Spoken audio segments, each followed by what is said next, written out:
ዛሬ ማገነፈው ገንፎን ይሄም አለለካ ብየዋለሁኝ። ብዙዎቻችን አይተን የማናቀው ገንፎ አይነት ነው። በጣም ቆንጆ ጠቃሚ ለሰውነታችን የሆነ ብታምኑም ባታምኑም እንግዲህ ይሄ ገንፎ ያልተፈጨ የጤፍ ገንፎ ነው።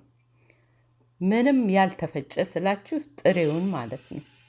እንደምታዩት ነው። አንድ ብርጭቆ ጤፍ ጥሬውን ነው የምጠቀመው። እሱን በደንብ አድርጌ አጥበዋለሁ። መጀመሪያ ለካ ጤፍ ቆሻሻ ይወጣዋል ሲታጠብ። በቀላሉ ከላይ ያለውን ቆሻሻውን ለቅለቅ አደርገዋለሁኝ እና ከዛ በኋላ በማጥለያ አጠለዋለሁ። እንደምታዩት ከስር የምታዩት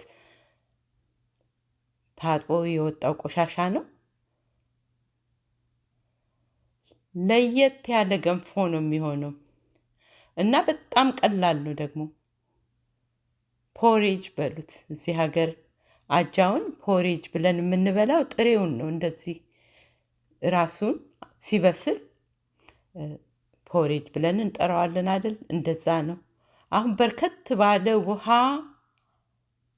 ማፍላት ይገባናል። ለአንድ ብርጭቆ ጤፍ ጥሬ ጤፍ ወደ 3 ተኩል 4 ብርጭቆ ውሃ ቢሆን ይመረጣል። እኔ ትንሽ አነስ ስላደረኩኝ በኋላ ውሃ ጨመር አድርጌበታለሁ። ይሄንን እንግዲህ ዝም ብሎ ይንተክተክ። ትንሽ ኮረሪማና ጨው ጨምራለሁ። ወዲያው እየወፈረ ይመጣል። ትንሽ ዘይት አረኩበት። ውሃ እየጨመርን እንግዲህ ቀስ ብሎ ይብሰል። ወደ 30 ደቂቃ እስከ 1 ሰዓትም ብትፈልጉ ማብሰል ይቻላል። እንደ ጤፉ አይነት ማለት ነው። ይሄ የቀይ ጤፍ ነው እና ወደ 30 ደቂቃ በላይ ወስዶብኛል። እንዲሁ ተውኩት እንጂ 30 ደቂቃ በቂው ነው። እንደምታዩት ነው። እየበሰለ ሲመጣ ፖሬጅ ነው የሚሆነው።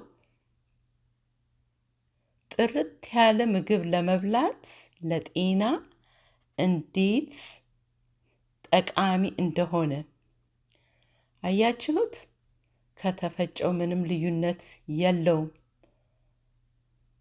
ብዙዎቻችን ሞክረነው አናቅም። ይሄንን ግን ኢትስ ቬሪ ኢምፖርታንት። በቃ ደስ ይላል እና ውፍረቱን መጠን ደግሞ እንደምንፈልገው መጠን ማስተካከል እንችላለን።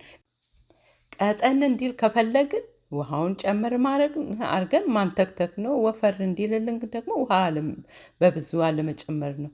ይኸው እንደምታዩት ድስቱ አልያዝም። በዋናው ጠቃሚ ነገር ሌላው በድስት የምንጠቀምበት ድስት የማያጣብቅ ድስት ይሁን። አሁን በገንፎ ማቅረቢያዬ እንደምታዩት ቆንጆ ቅቤ ላዩ ላይ አድርጌ ያው እንደ ማንኛውም ገንፎ እያስተካከልኩት ነው። ከዛ በመካከሉ ላይ ወል አደርግና ቅቤውንና በርበሬውን ማድረጊያ ገፋ ገፋ አድርገዋለሁ። በላዩ ላይ ቅቤ ቆንጆ ቅቤ፣ ጾም ከሆነ ደግሞ ቆንጆ የወይራ ዘይት ተጠቅመን ይሄ ዲያቤቲክስ ላለባቸው ሰዎች በተለይ የምታውቁት ከሆነ አስተላልፉላቸው ይሄንን ቪዲዮ። ዲያቤቲክስ ላለው ሰው በቃ ጤፉን ብቻ ነው የምንበላው የምንመገበው። ያለው የጨመርንበት ነገር ቢኖር ጨው ነው። አሁን እንደዚች እንግዲህ ከጎኗ አሰማምረን እንደ ማንኛውም ገንፎ መመገብ ነው ማለት ነው። እንዳያቃጥለን ግን መጠንቀቅ ያስፈልጋል። ኦፍ ኮርስ ያችሁት አይደል? አሁን ጤፍ ያልተፈጨ ጤፍ እንደዚህ ገንፎ ተሰራ ቢባል ማንም አያምንም ካላየ። አይታችሁት እንደምትወዱት ተስፋ አድርጋለሁኝ። በጣም ነው የሚጣፍጠው። የበለጠ ብሉ ብሉ ነው የሚላችሁ። ሁላችሁንም እወዳችኋለሁ። ፍቅር ያሸንፋል። አገራችን ሰላም ትሁን። በሚቀጥለው ቪዲዮ እንገናኝ። ደህና ቆዩኝ።